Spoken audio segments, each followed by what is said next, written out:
Attention listeners across the galaxy, all the way from Australia to Houston. Do we have a pube problem? If so, our friends at Manscaped have cleared you for takeoff with their 4th generation and brand new Lawnmower 4.0. Kick your pubes to the next planet with the Performance Package 4.0. The orbits in your pants will feel like you're in zero gravity when you use the best tools for the job from the leaders in male grooming. Join the 2 million men worldwide who trust Manscaped and get your rocket ready for takeoff by going to manscaped.com/DelfinPod, DELFINPOD, for 20% off and free shipping. Don't forget, use the code DelfinPod, DELFINPOD, for 20% off and free shipping. Abort hairy balls and Buzz Lightyear that Woody with Manscaped.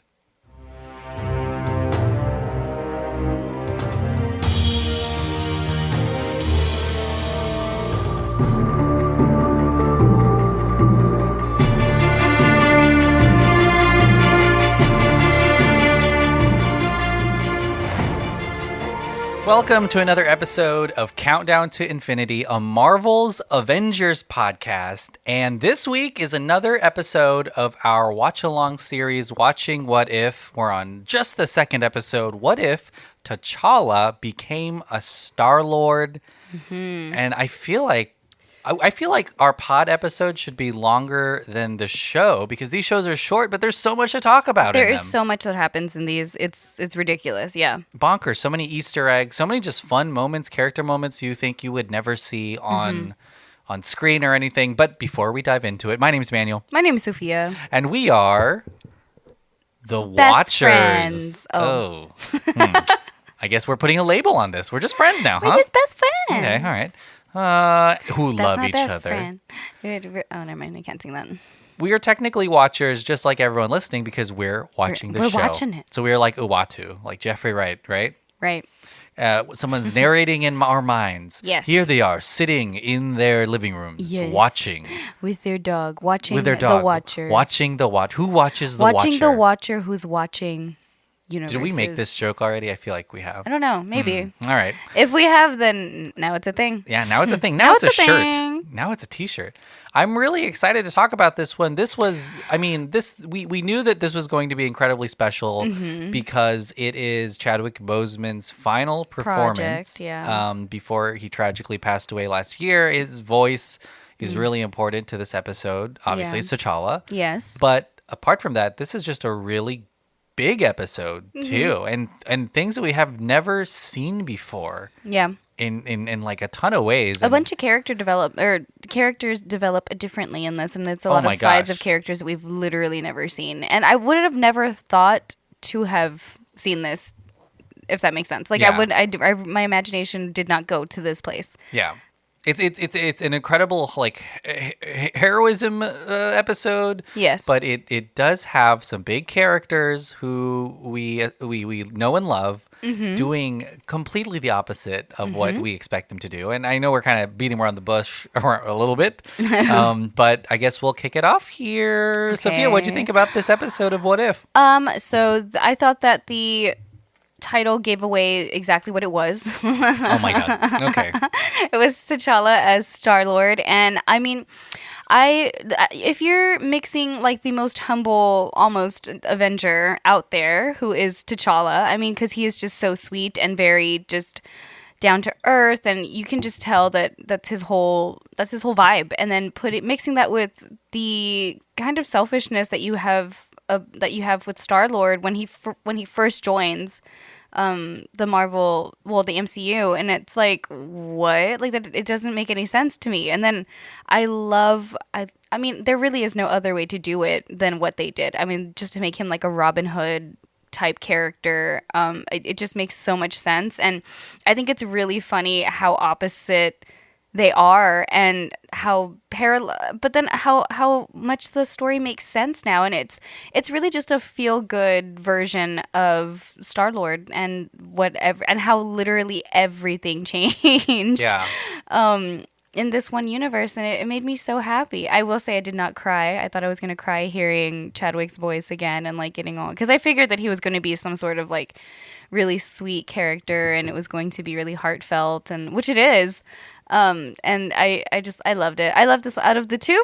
This one's my favorite. Oh my gosh, yeah, 50%. No, I love Yeah. the other ones too, but this is, an incredibly special episode. The diverging point in this, because it seems to be sometimes just a Right. small moment, Just a second, or a yeah. small decision that made this entire, I guess, Universe possible. variant universe possible. This diverging point in this one is the fact that Yondu sends his Ravengers instead of going himself to retrieve Peter Quill, who is important because in the Guardians of the Galaxy, it's who you think, it's Chris Pratt dancing Right. around, doing all that fun stuff. But instead, they bring back T'Challa, which is such a big mistake for them to make. Oh my gosh, like you've brought the Prince of Wakanda, the future king, onto the spaceship instead of Peter Quill. But it does serve as a great kind of merry band of brothers. We talked about the Robin Hood thing, and Yeah. they like directly reference it in this too. They say, Yeah, they do. you're like Robin Hood, the guy that we don't know, but you keep talking about. Yeah. But the Ravagers are so perfect, especially for Yondu. In a way, we know T'Challa, the Chadwick Boseman is gone, but Yondu in a way too. Spoiler alert: passes away in Guardians of the Galaxy 2. Yeah. And he's back now, like voiced by Michael Rooker, and it's Right. nice to see him as well. But this episode is, oh my gosh, so much fun. We're going to dive into the details, but I thought it was incredibly fun to see this part of the MCU, the Ravagers, the Nova Corps, And the how- different planets, the Collector. Yeah. It's ripe with all these Easter eggs, but I also feel like it's just ripe with kind of the thing that's really great about what makes these work as comic books, which is, if this happened, how would this character behave? And of course, Black Panther or T'Challa would be so altruistic and Yeah. convicted to do the right thing. And Yep. all of the villains that we meet here talk It's- about them turning They're and like, oh, I'm so- good now. And I love it. I love that they did that it played out that way, because it just makes sense in my mind. Like, It's of like me, course, right? It's like the. Everyone I know, I changed for the better. gosh, They're all yeah. doing charity But now. I mean, T'Challa he just radiates positivity, and he just and it's just almost like addictive. Like, you just want to gravitate towards it, and everybody just embraces it, because it's like a mixture of like his voice, his charisma, like just the nobleness logic. that is, yeah, and it just makes sense. And I love it. Literally everybody is affected by his right Yeah. decisions and the choices that everybody has made because of him, and it's just. You're just compelled to do the right thing because he is, and Yeah. it just makes sense. It's Well, like, why? the big reveal in this, which is honestly super surprising, of course, he's with the Ravagers. They're Right. stealing from the rich, giving to the poor, helping to save planets. Mm-hmm. But he makes a hero out of our purple daddy, Yeah. Thanos, Zaddy. as well. And Thanos, yeah, he changes I so many. I mean, he's the big bad, of course, in the Avengers storyline, but here he is hanging out, wanting to be a part of the group, and it's a pretty big switch up for him. I love how he just like nonchalantly shows up to this bar scene. Like, it's so Yeah. funny.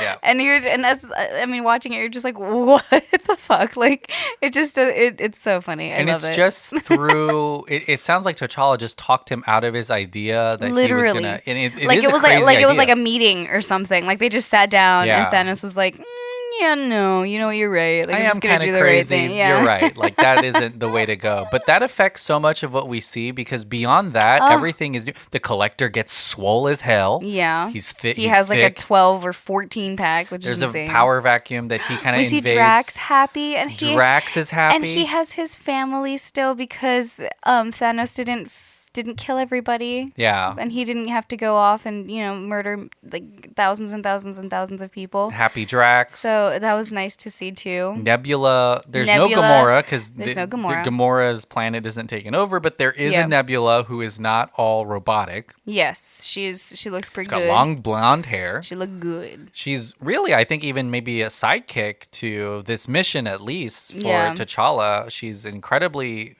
fit to act. And that's one of the storylines here is the fact that Thanos and her had a strained relationship, and Yeah. through this mission, maybe, Daddy, Dad? maybe you're coming home now. Dada? Korath also joins, and I think that's what I really love about this episode is they know what makes the Guardians movie feel like the Guardians movie. Yeah. And it's, all the fun moments in it, the jukebox and the James Gunn popness of it all. And it starts the same way that the Guardians movie does. Like, Yes. it doesn't, and because it wants you to think like, okay, I understand, I recognize all of this before it, totally shifts into its own separate fun thing. Right. I thought that was incredibly clever. But meeting Yeah. Korath is funny there too, because in the live action movie, Peter Quill says, "I'm Star-Lord," and Korath says, "Who?" Yeah. But in this one, he's like, "Oh, I know who you are. Yeah, I'm it's like, excited." oh my gosh, like he's And like a fan.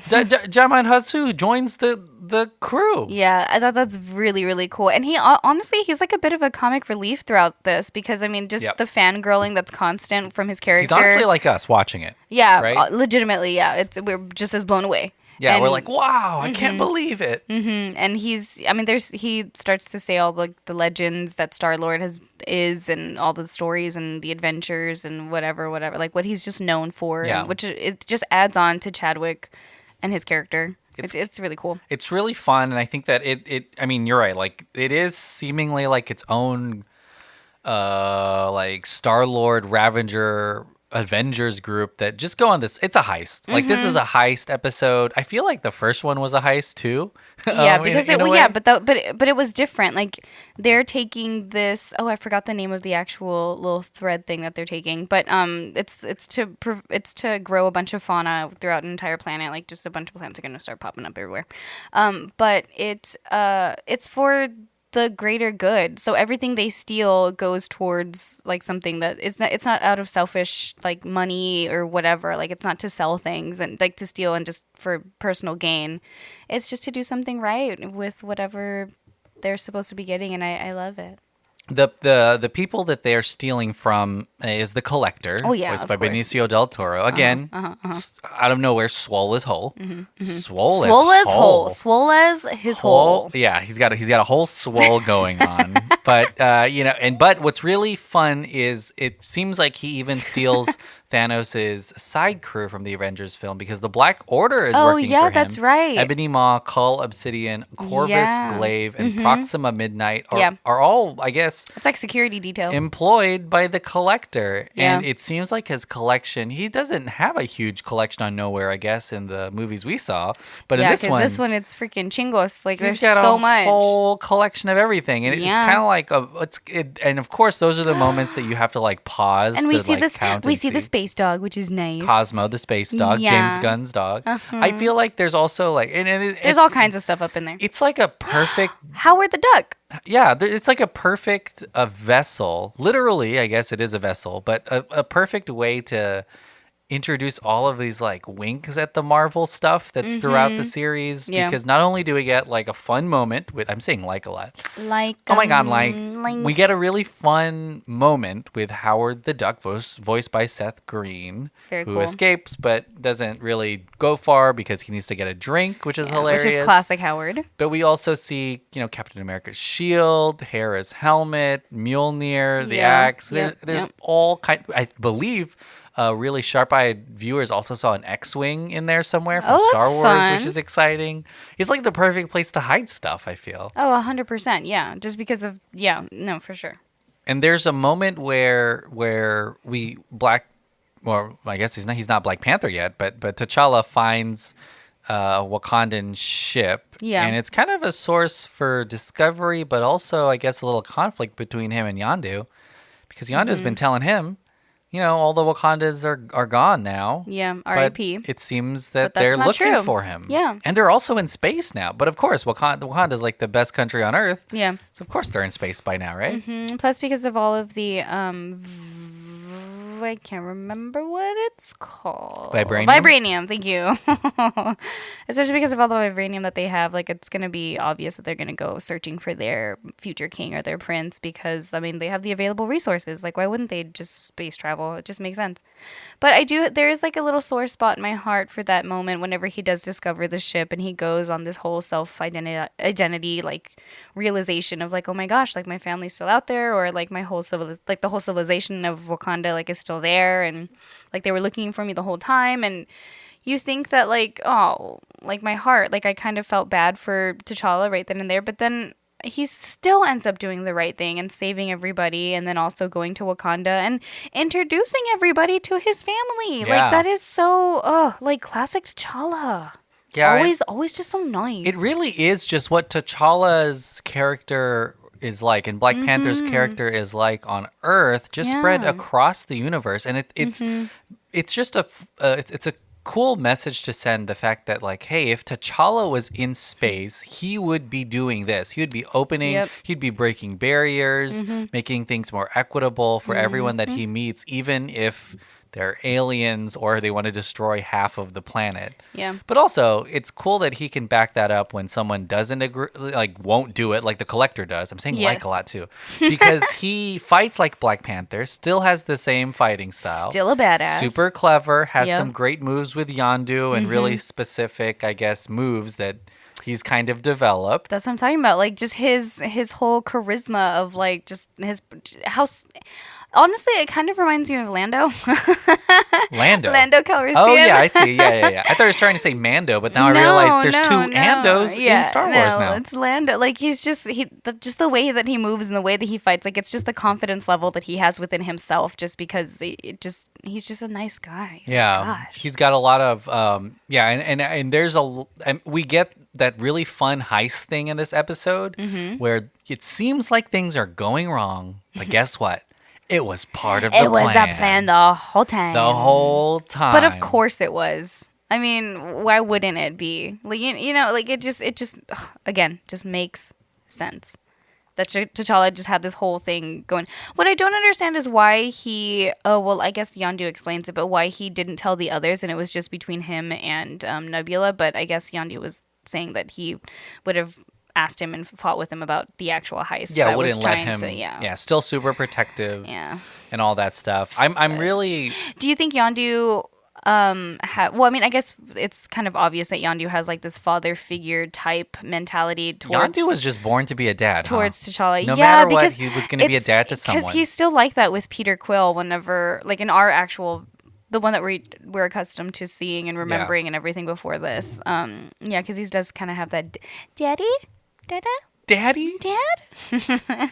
That father figure You role. know, this was a big fatherhood episode because Thanos is a part of that too, because he with and Nebula. also have that conflict and they get moment. over it in this episode. And I guess in some ways, Collector was a father to his collection. No. I'm just kidding. No. He gets the same ending as, do you remember in Thor Ragnarok Grandmaster when he crashes on the trash heap and all of the people that he was ruling over, I assume, kill him and rip him apart with their hands? Yeah. Same kind of ending here for the Collector too, with that elf who's an assistant, and honestly saves T'Challa's life. I mean, that kind of happens whenever you try to have people. Does it? I don't know. I've got to look into the I like this word, the annals of history, to see if there is a lot of if that happens in reality. But it's nice that it happens in Marvel at least, because it's kind of justice that is served. Yeah. What did you think about the Collector in this? Do you think he was a good evil villain? Do you think that he was just hot as hell?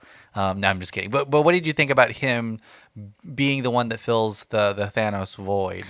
I think that makes sense just because of his attitude that we see from the first movie. Like he's kind of shifty, right? Can't really trust him. He's really shifty. He's really cocky just within himself because he feels like he has this huge collection. Well, I mean, also collection, but I was going to say this huge open window to the universe because he is so knowledgeable. Do you know what I mean? He's one of those arrogant he knows everything. Like a college professor that's you know what I'm talking about? Just that real just a know-it-all. But and then also he's just a dick. So yeah, it just makes sense for him to be the one to fill Thanos' shoes because he probably felt like he was able to.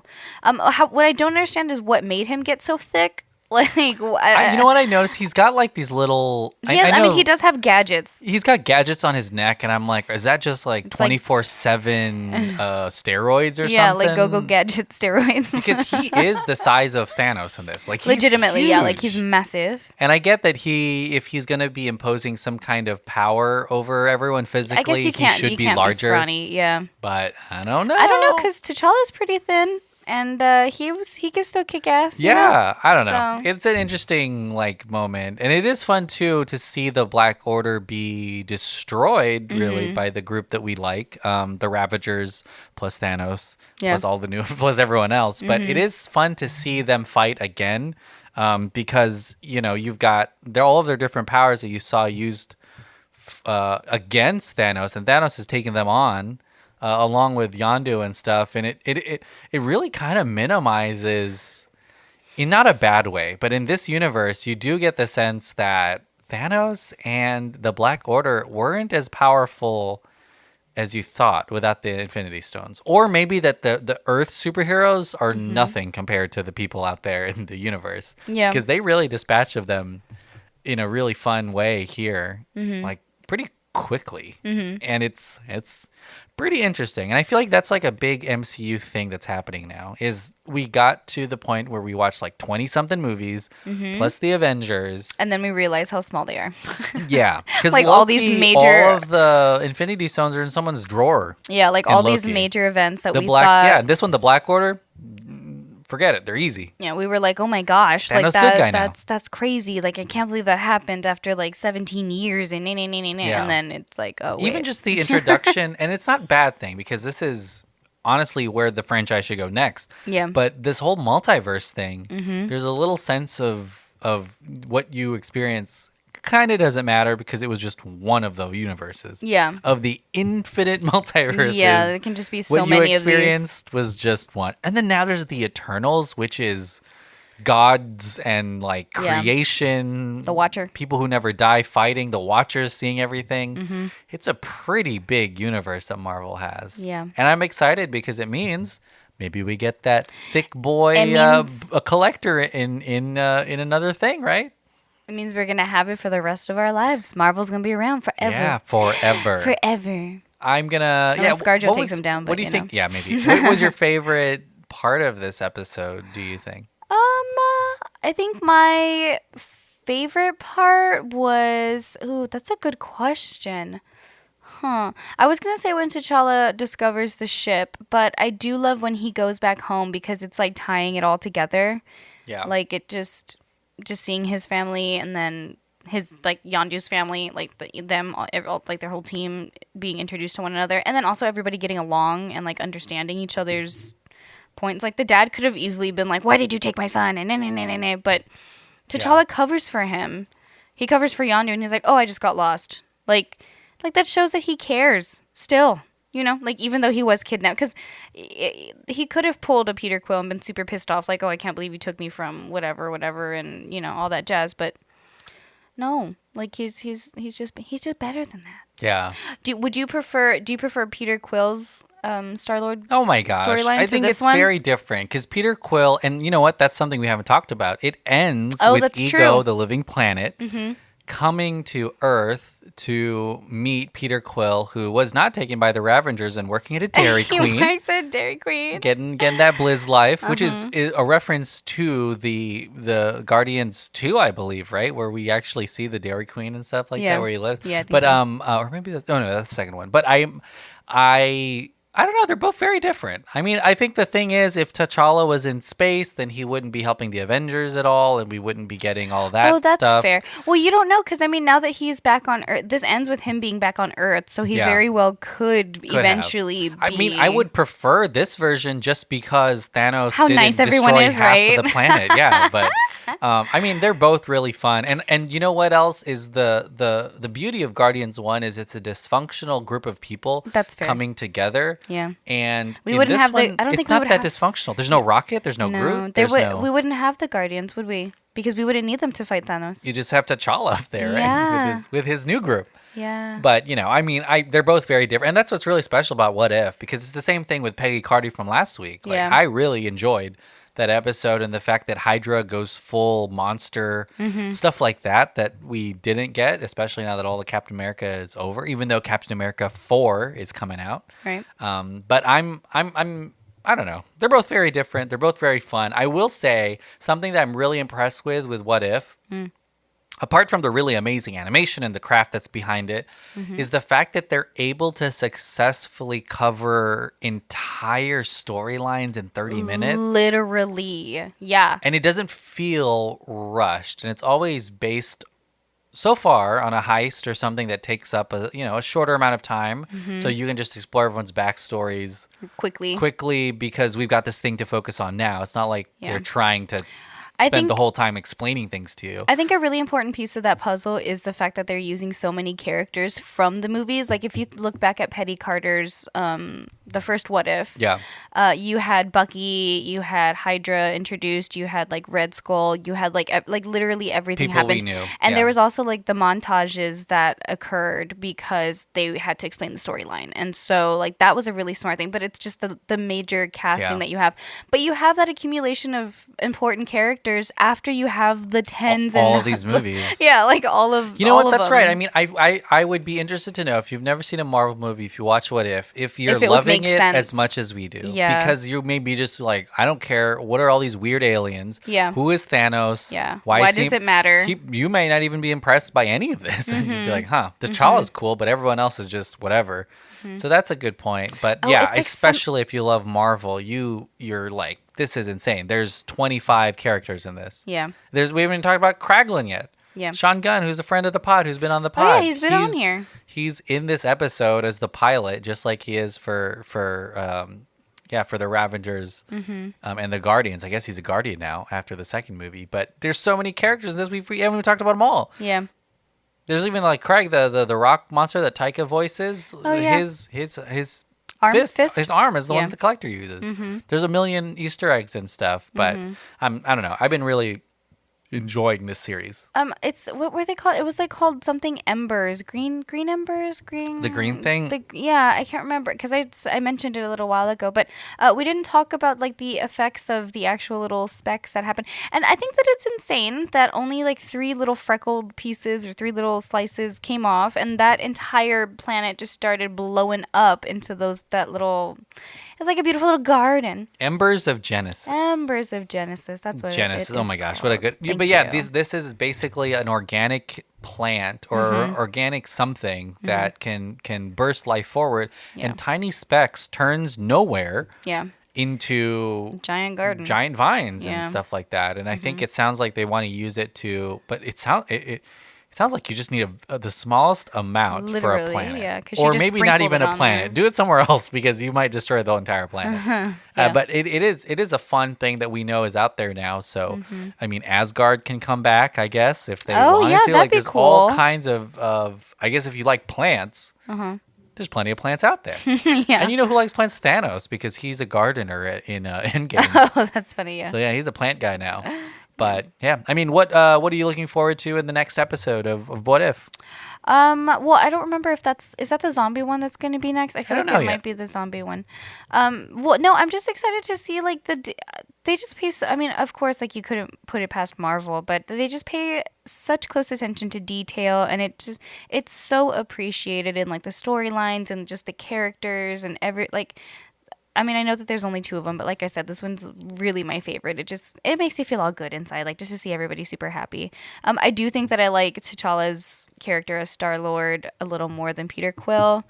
It's not as funny, and it's not as like you said, Irreverent, but inappropriate. but also like I could do without Guardians. Like if everyone's happy and if everyone like I don't need that dysfunctional it's kind of the Ted Lasso approach to something. Like the general idea is you need conflict, Yeah. you need anti-heroes in order to make something relatable. But Because we're all why? effed in the head. You need a Joker movie or something. No. But See, like what this is fine. Ted Lasso and a lot of other things have shown is maybe Just maybe. being nice and a good person is Enough. Yeah. And maybe the conflict is the world that isn't that way, but the characters are. And I think that this episode is like that because since he was a kid taken by the Ravengers, T'Challa has remained really curious. That's why he explores space and stuff. But who he is As in a the other person. universe. Yeah. Which is always super empathetic. Yeah. Always wanting to, I mean, in our universe that we know and love, T'Challa wants to use Wakanda's resources to help the entire world. Yeah. And that seems like what he wants to do in space as well. So, I mean, it's fun because it changes a lot of exterior stuff, but it really solidifies who T'Challa is as a character. Yeah. Who's just really a good person. It's fun. As if we questioned it to begin with. I know. Same with Peggy Carter, right? Peggy Carter Yeah, will she do had anything always super been- heroic. She's in S.H.I.E.L.D. But Yeah. if she got the powers of Captain America, she Of would course be she that would way. use it that Yeah. way. Which is crazy because John and Andrew love Marvel Zombies, and the reason why I love Marvel Zombies, which may be which is an episode in What If, is all of the characters are themselves, but they're zombies or they're turning into zombies. So That's some of them don't want to, crazy. some of them want to like kill all the zombies. Some of them don't want. It's just a lot of fun. The next episode, nobody knows. The rumors are that it is going to be a Loki episode, Oh. but we don't know, and that's part of the fun too. Is you don't know what they're going to drop on here. Do you think What If is going to be continued? Like they're going to be It already sequels? is confirmed. There is another 8 Oh. episodes, I believe, coming out Wow. later.